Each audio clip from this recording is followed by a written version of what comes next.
오늘 하나님 말씀은 신약 성경 로마서 제4장입니다. 로마서 제4장 18절부터 25절까지입니다. 제가 봉독해 드립니다. 아브라함이 팔할 수 없는 중에 팔하고 믿었으니 이는 내 후손이 이같으리라 하신 말씀대로 많은 민족의 조상이 되게 하려 하심이라. 그가 백세나 되어 자기 몸이 죽은 것 같고 사라의 태가 죽은 것 같음을 알고도 믿음이 약하여지지 아니하고 믿음이 없어 하나님의 약속을 의심하지 않고 믿음으로 견고하여져서 하나님께 영광을 돌리며 약속하신 그것을 또한 능히 이루실 줄을 확신하였으니 그러므로 그것이 그에게 의로 여겨졌느니라. 그에게 의로 여겨졌다 기록된 것은 아브라함만 위한 것이 아니요 의로 여기심을 받을 우리도 위함이니 곧 예수 우리 주를 죽은 자 가운데서 살리신 이를 믿는 자니라. 예수는 우리가 범죄한 것 때문에 내줌이 되고 또한 우리를 의롭다 하시기 위하여 살아나셨느니라. 아멘. 사랑과 축복의 메시지 나눕니다. 사랑과 축복합니다. 다시 한번 사랑과 축복합니다. 감사합니다. 오늘은 신약성경 로마서 4장 18절부터 25절에 있는 말씀을 중심해서 하나님의 약속이라는 제목으로 말씀을 선포하고자 합니다. 여러분, 우리가 믿는 성경책은 구약과 신약으로 나누어져 있는데 구약 성경을 영어로 Old Testament라 그렇게 말하고요. 신약 성경을 New Testament라 그렇게 말합니다. 그런데 여기 테스타먼트란 단어의 뜻은 계약 혹은 약속 혹은 유언이라는 뜻이 있습니다. 그러니까 이 신구약 성경은 하나님과 인간 사이에 맺어진 하나의 계약서라고 보면 될 것입니다. 그러면 여러분, 과연 계약서라는 것은 어떤 의미가 있을까요? 이 계약서는 상호간에 반드시 지켜야 된다는 조건이 계약에는 들어가고 있습니다. 그런데 어느 한쪽이 먼저 계약을 파기하면 그 계약 조건에 따라 상대방은 이제 불이익을 받을 수밖에 없는 거죠. 그렇기 때문에 계약은 당사자 간에 반드시 지켜야 될 그러한 조건이 따르게 되는 것입니다. 그리고 이런 계약을 이제 상대방과 지키기 위해서는 또한 서로에 대한 진실성이 있어야 되는 것입니다. 만약 어떤 사람이 상대방과 약속을 했는데 그 약속을 지키지 않았다는 것은 그에게 상대방이 그만큼 진실성이 없다고 하는 증거입니다. 물론 그렇다고 해서 사람들의 약속이란 100% 완벽하게 지켜질 수는 없습니다. 왜냐하면 예상치 못한 돌발 상황의 변화가 우리들에게는 얼마든지 일어날 수 있기 때문에 그렇습니다. 그래서 마음으로는 반드시 상대방과의 약속을 철저히 지키기를 원하지만은 현실이 그러지 못할 때 때로는 본의 아니게 상대방과의 계약 조건을 이제 어겨지는 그런 경우도 없지 않아 있게 됩니다. 그렇지만 사랑하는 성도 여러분이여, 저와 여러분이 믿는 우리 하나님은 그런 분이 결코 아닙니다. 여러분, 구약성경 사무엘상 15장 29절의 말씀 보면은 이런 말씀이 기록됩니다. 시작. 이스라엘의 지존자는 거짓이나 변개함이 없으시니 그는 사람이 아니심으로 결코 변개하지 않으심이니이다. 아멘. 뿐만 아니라 로마서 3장 4절의 말씀을 보면 이렇습니다. 시작. 사람은 다 거짓되되 오직 하나님은 참되시다 할지어다. 아멘. 이처럼 우리 하나님은 거짓과 변개함이 없으시는데 반대로 이 사탄 마귀의 속성은 어떠할까요?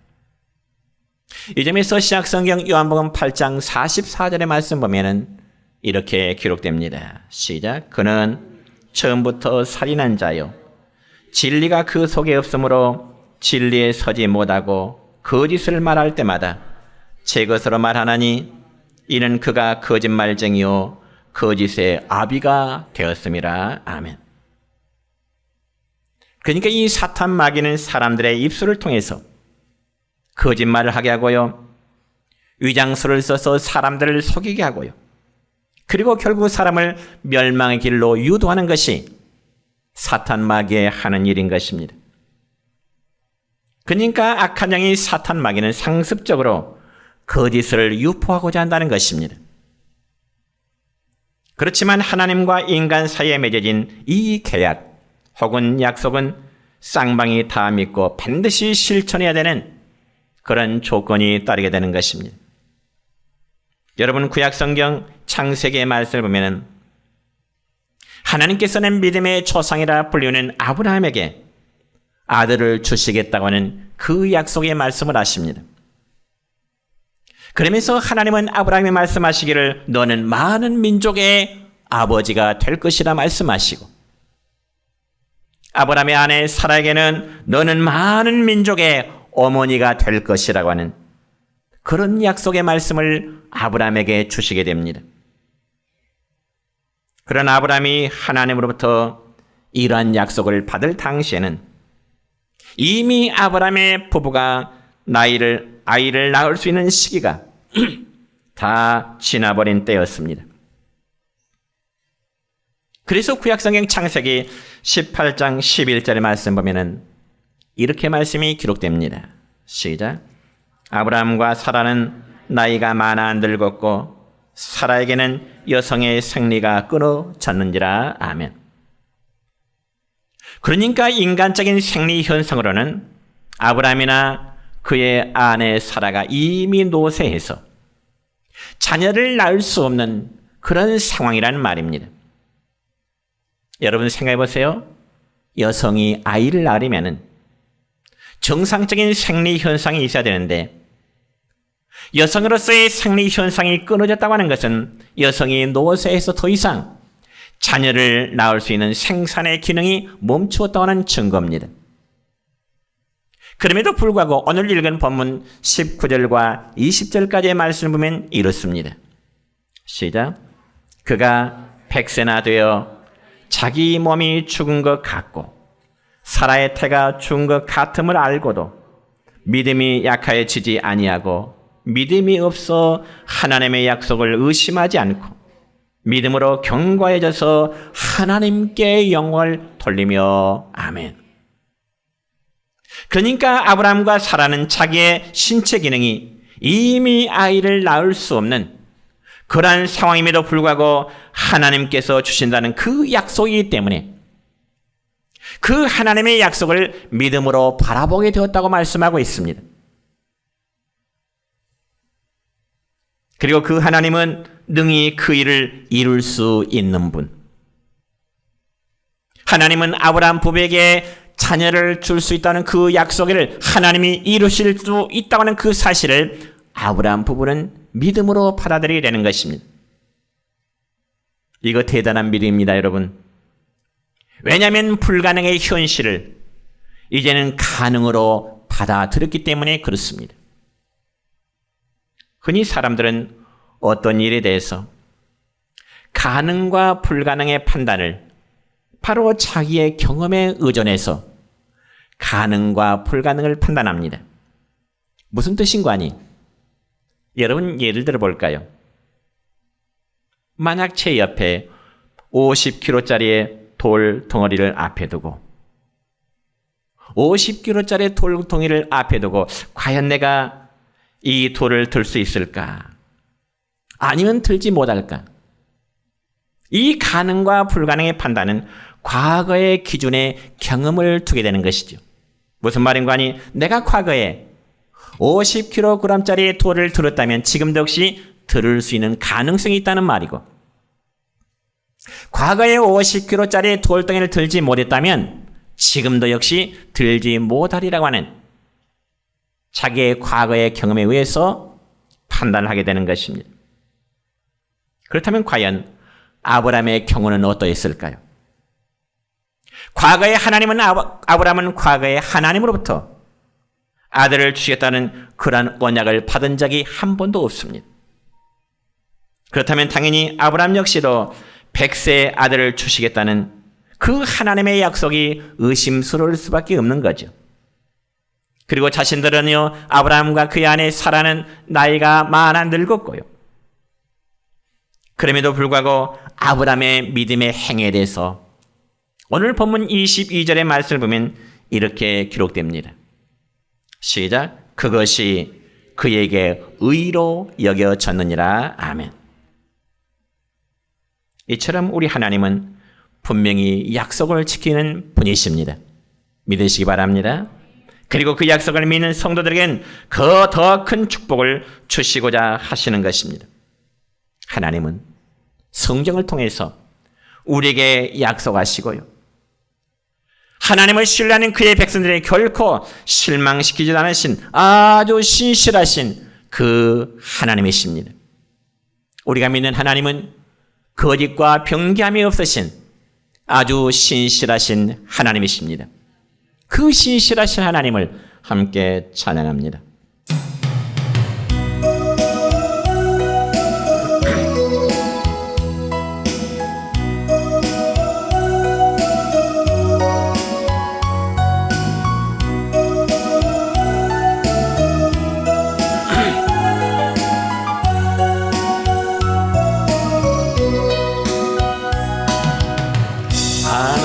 한 번도 나를 실망시킨 적 없으시고 언제나 공평과 은혜로 나를 지키셨네. 오신실하신 주, 오신실하신 주, 내 너를 떠나지도 않으리라, 내 너를 버리지도 않으리라. 약속하셨던 주님, 그 약속을 지키사 이후로도 영원토록 나를 지키시리라 확신하네.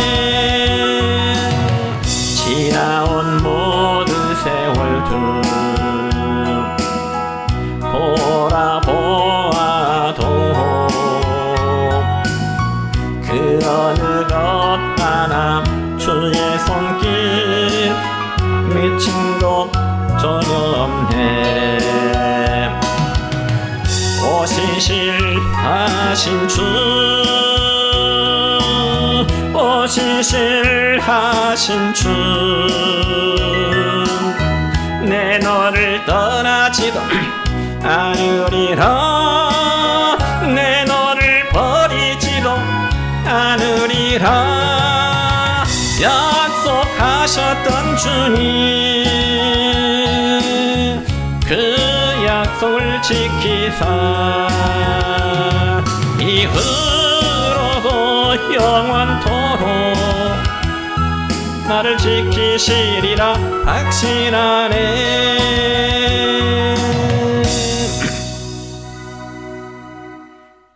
우리가 믿는 하나님은 약속을 지키시며 신실하신 하나님이심을 믿으시기를 축원합니다. 그러면 첫째로 약속을 지키시는 하나님이신데, 과연 하나님은 성경을 통해서 우리에게, 이 시대를 살아가는 우리에게 어떠한 약속을 하실까요? 첫째는 구원의 약속을 하셨습니다. 여러분, 신약성경 마태복음 26장의 말씀을 보면 주님께서는 십자가에 달리시기 전날 밤에 사랑하는 제자들과 함께 최후의 만찬을 나누시게 됩니다. 그리고 그 자리에서 예수님은 떡을 떼서 제자들에게 주시면서 제들아, 받아서 먹으라, 이것은 내 몸이야. 주님은 떡을 제자들에게 나눠주시면서 이것은 내 몸이야 말씀하십니다. 그러고 나서 예수님은 다시금 잔을 들어 살해하신 후에 제자들에게 나눠주시면서 또 이렇게 말씀하십니다. 이것은 죄 사함을 얻게 하려고 많은 사람을 위하여 흘리는 바 나의 피, 곧 언약의 피니라고 말씀하십니다.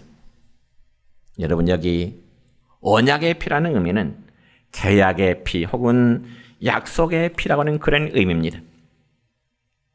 그래서 어떠한 죄인일지라도 예수님이 내 죄를 위해서 그리고 내 죄값을 치러주셨다는 것을 믿기만 하면 무조건 구원해 주시겠다는 약속, 이게 바로 구원의 약속임을 믿으시길 바랍니다.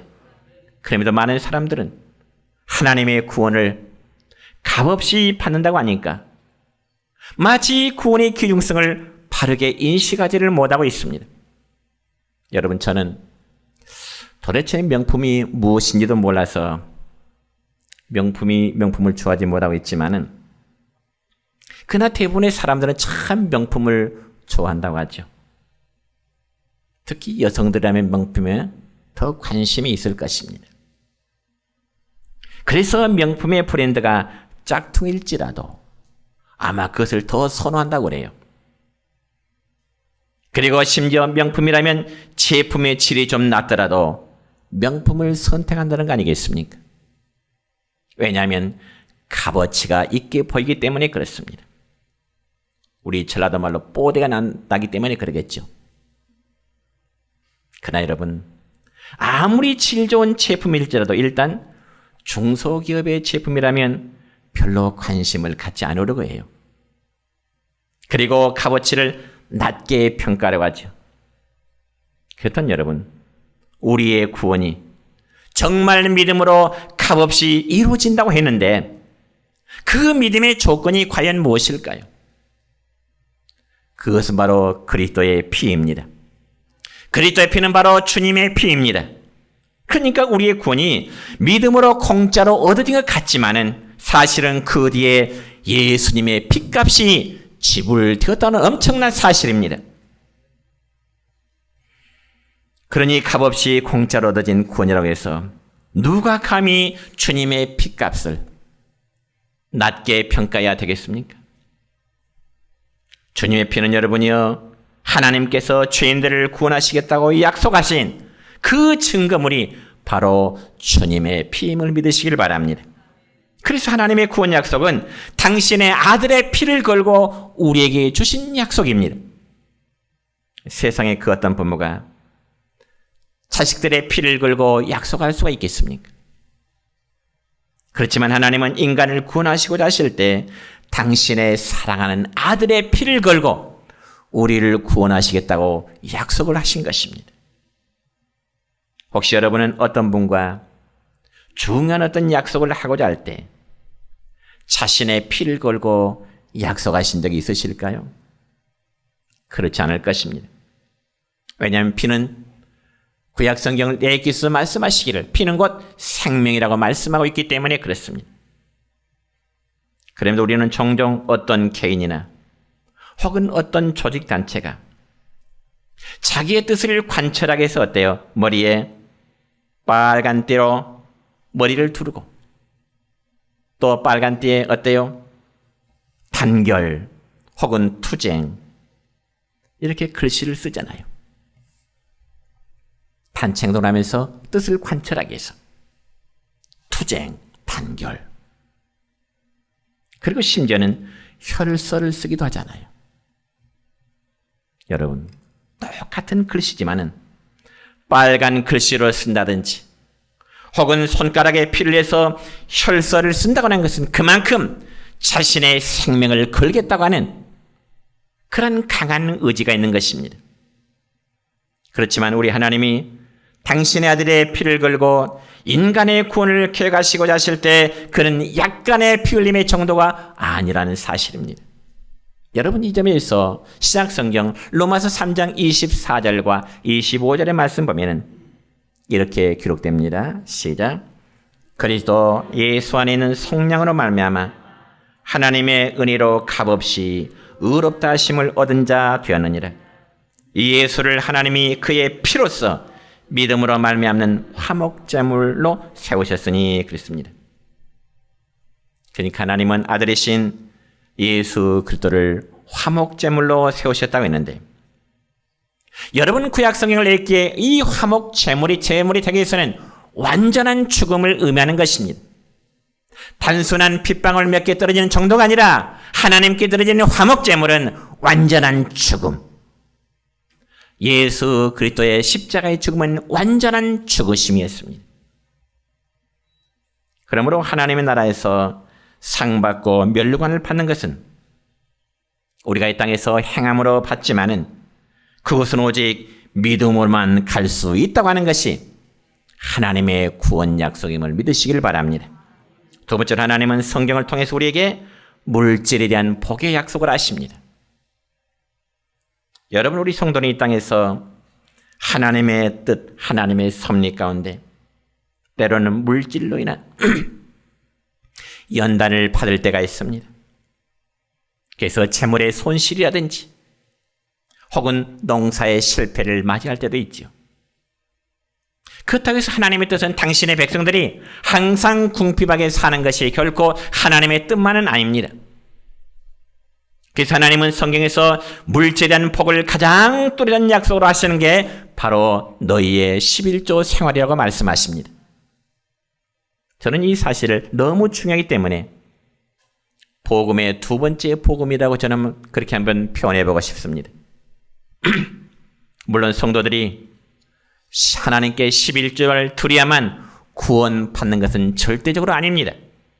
그러나 예수 그리스도의 피로 구원받은 성도들은 국민이 나라의 세금을 내듯이 하나님 나라의 백성은 반드시 수입의 11조를 하나님께 드리도록 하나님 말씀하십니다.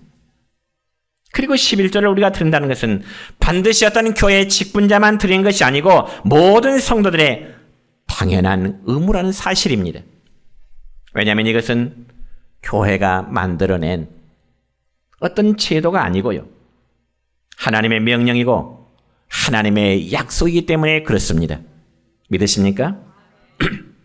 그리고 하나님께 11조를 드린 자는 대충 드린 것이 아니고 성경에 보니까 너희의 온전한 11조를 드리도록 말씀하십니다. 여러분, 여기 온전한 11조란 말씀의 의미는 적당히 대충 드리는 게 아니고요. 정확한 11조. 하나님의 것을 하나님께 구별해 드리는 것, 이걸 의미하는 것입니다. 그럴 때 성경에 보니까 하나님은 하늘문을 여시고 흡족히 복을 주시겠다고 약속하시는데 정말 그럴까요? 그렇습니다. 말라기서 3장 10절입니다. 시작. 만군의 여호와가 이르노라 너희의 온전한 11조를 창고에 들여 나의 집에 양식이 있게 하고 그것으로 나를 시험하여 내가 하늘을 열고 너희에게 복을 쌓을 것이 없도록 붙지 아니하나 보라. 하나님은 11조를 드림으로 너희가 한번 나를 시험해봐라. 한번 시험해보라. 주저하지 말고. 여러분이 하나님의 약속을 믿습니까? 정말 믿으십니까? 여러분, 우리가 신앙생활하면서 다른 약속을 믿는다고 하는데 왜 하나님의 것을 하나님께 돌려드리는 이 11조의 약속의 복을 믿지 않으려고 하는지 모르겠습니다. 정말 하나님의 약속을 믿고 온전한 11조를 드려보자 꾸준히 하면 하나님은 여러분에게 기적을 보여주실 줄로 믿습니다. 저는 이러한 체험을 해왔기 때문에 자신 있게 말씀드릴 수 있습니다. 그러면 어떤 성도는요, 11조 생활하다니까 마치 교회가 어떤 재정을 채우기 위한 수단으로 만들어낸 제도라고 생각한다면 커다란 착각이지요. 교회가 교인들로 하여금 헌금을 많이 거둬들이게 한 목적으로 11조 제도 오해하지 마시기 바랍니다. 이거는 하나님의 명령이고 하나님의 약속임을 믿으시길 바랍니다.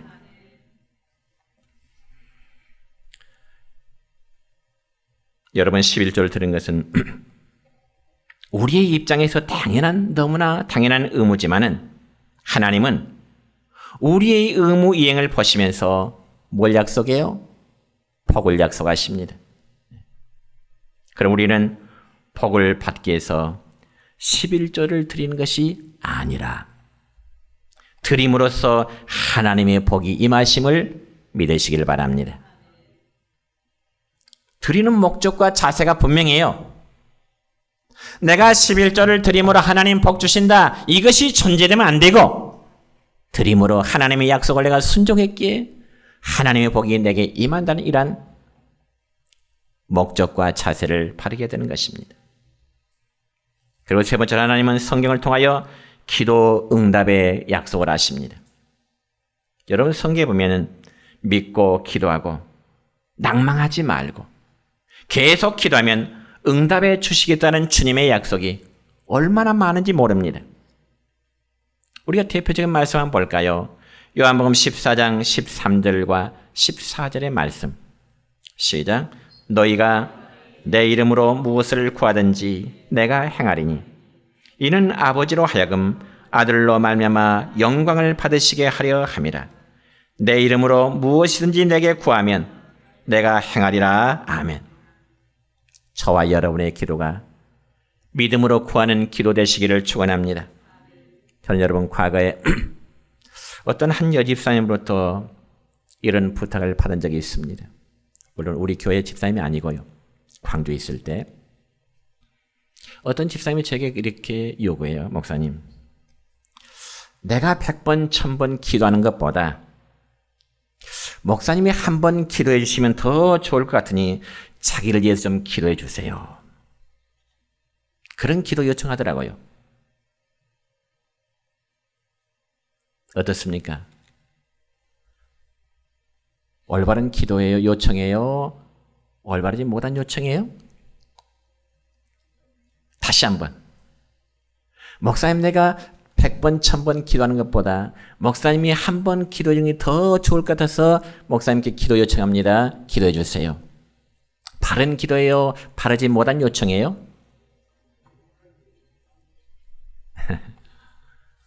여러분, 목회자의 기도 요청을 부탁하는 것 좋은 일이지만은 여러분 자신의 기도는 아무런 의미가 없다는 식으로 여기면 아주 잘못된 기도의 자세입니다.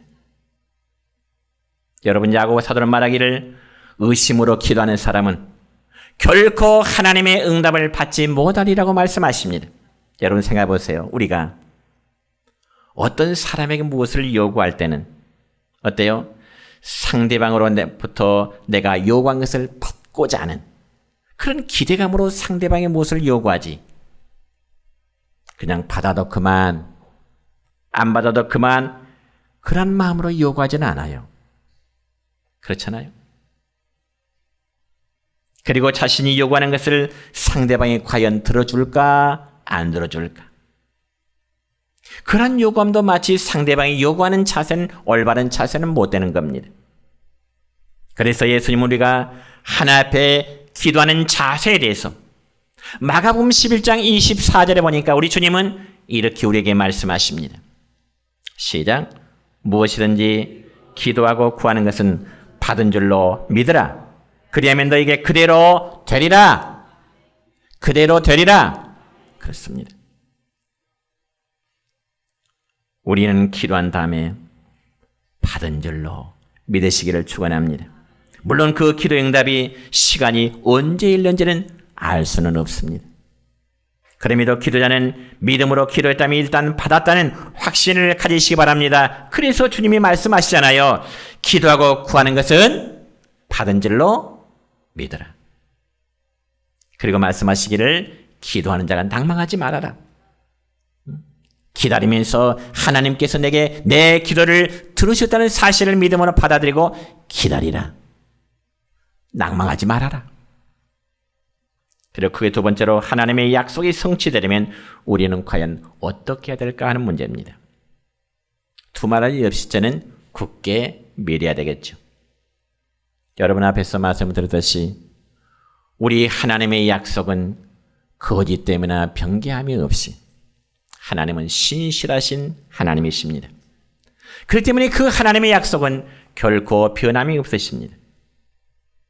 그러므로 하나님의 약속을 한두 번 시험 삼아 해보다가 이루어지지 않으면 포기해버리는 사람, 그에게는 기도에 응답이 없는 거예요. 아시게 오늘날 성도들 중에는 이런 부류의 성도들이 종종 있는 것 같습니다. 자기 나름대로는 목표를 가지고 기도했는데 하나님의 기도의 응답이 없을 때 쉽게 포기해버리는 그런 경우란 말이죠. 그러면서 말하기를, 목사님, 저는요 아침 금식하면서 며칠 동안 기도했는데, 때로는 작정 새벽 기도를 며칠 했는데 아직까지도 하나님의 응답이 없으니 하나님은 내가 기도할 필요를 느끼지 않는 것 같아요. 저는 그런 분의 이야기를 들어본 적이 있습니다. 나름대로는 며칠 동안 아침 한 끼에 금식 기도하고, 때로는 며칠 새벽 기도 작정하고 기도했는데도 자기가 원하는 기도에 응답이 없을 때 기도의 필요성을 느끼지 않는다는 분. 오히려 그런 사람은 하나님을 시험하는 죄가 되는 거예요. 우리가 성경 볼까요? 야고보서 1장 6절과 7절의 말씀입니다. 시작. 오직 믿음으로 구하고 조금도 의심하지 말라. 의심하는 자는 마치 바람에 밀려 요동하는 바다 물결 같으니 이런 사람은 무엇이든지 죽게 얻기를 생각하지 말라. 그랬습니다. 그렇다면 다시금 오늘 본문 말씀에 보면은 아브라함은요, 믿음의 조상 아브라함은 자신의 나이가 100세나 되어서 자기의 몸을 통한 자녀 생산은 이미 끝났음을 알고, 또한 아내 사라 역시도 이미 여성으로서의 자녀 생산 기능이 다 끝났음을 압니다. 그럼에도 불구하고 아브라함은 어때요? 믿음이 약하여지지 아니하고, 하나님을 향한 하나님의 능력에 대한 그 믿음이 약하여지지 아니하고, 믿음이 없어 하나님의 약속을 의심하지 않았다고 말씀하고 있습니다. 이게 바로 오히려 믿음에 경과해서 하나님께 영광을 돌렸다라고 말씀하십니다. 여러분, 약속에 신실하신 하나님 믿는 아브라함의 믿음이 오늘 저와 우리 모두의 믿음 되시기를 축원합니다. 그러므로 약속대로 안 되었다면 내가 부족해서 안 이루어진 것이지, 반드시 하나님은 약속을 지키시기를 원하십니다. 두 번째로, 하나님의 약속이 성취되려면 이제는 우리도 약속을 지켜야 되는 겁니다. 여러분, 우리 성도는 사람과의 약속도 잘 지켜야 되죠. 그래서 지키지 못할 약속은 함부로 하지도 말아야 되고요. 약속을 했다면 어떤 손해를 보더라도 지키도록 해야 되는 것입니다. 친구 간에도 그렇고요. 자식에게도 부모가 그렇고요. 부부 간에도 그렇고요. 약속을 지키는 사람이 돼야 하나님도 신뢰하고 사람도 신뢰를 받을 수 있게 되는 겁니다. 그래서 구약성경 시편 15편 1절과 2절의 말씀 보면 이런 말씀이 있습니다. 시작. 여호와여, 주의 장막에 머무를 자 누구 오며 주의 성산에 사는 자 누구 오니까? 정직하게 행하며 공의를 실천하며 그의 마음에 진실을 말하며. 그랬습니다.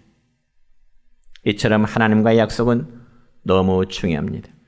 그런데 여러분은 하나님과의 약속을 지키지 않으면서 어떻게 하나님이 자신에게 주신 그 약속을 지켜달라고 할 수가 있겠습니까? 사람 간에도 서로의 신뢰도가 싸울 때 약속은 더 잘 지켜집니다. 사람과의 신뢰가 끊어지면 약속이 안 지켜져요. 하나님과의 관계도 마찬가지입니다. 하나님은 우리에게 말씀하시고 순종하기를 원하시는데 하나님의 말씀 그 자체가 약속이다, 그 말이에요.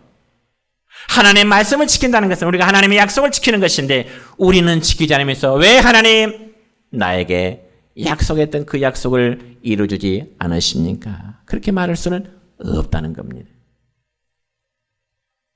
여러분, 전도서 5장 4절과 6절의 말씀 볼까요?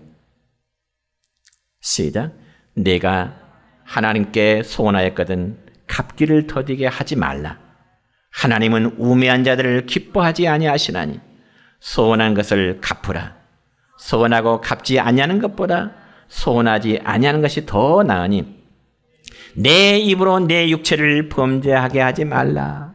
내 입으로, 너희들의 입으로 너희들의 육체를 죄짓지 말라는 것입니다.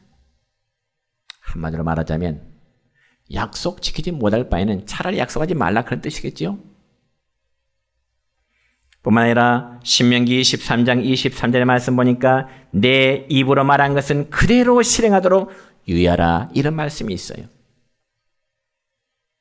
우리가 하나님 앞에 무엇을 소원하면 하나님은 우리에게 요구하십니다. 그래서 여러분이 하나님께 주일 성수를 철저히 지켜놓으라고 결심했거나 혹은 온전한 11조를 하나님께 드리겠노라고 결심했다면 힘들어도 시행해야 하나님도 여러분에게 복의 문을 열어줄 줄로 믿습니다. 그런 문제는 중심의 진실함입니다.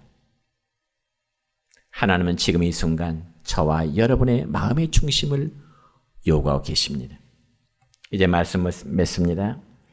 여러분 내 자신도 하나님 약속 말씀에 순종해야 하나님도 우리에게 세밀하게 도와주실 것입니다. 그럼 우리 모두는 하나님의 약속을 굳게 믿고 그 말씀을 실천하여 하나님께서 우리에게 약속하신 그 복을 받아 누리는 우리 내전교회 성도 여러분 되시기를 주님의 이름으로 축원합니다.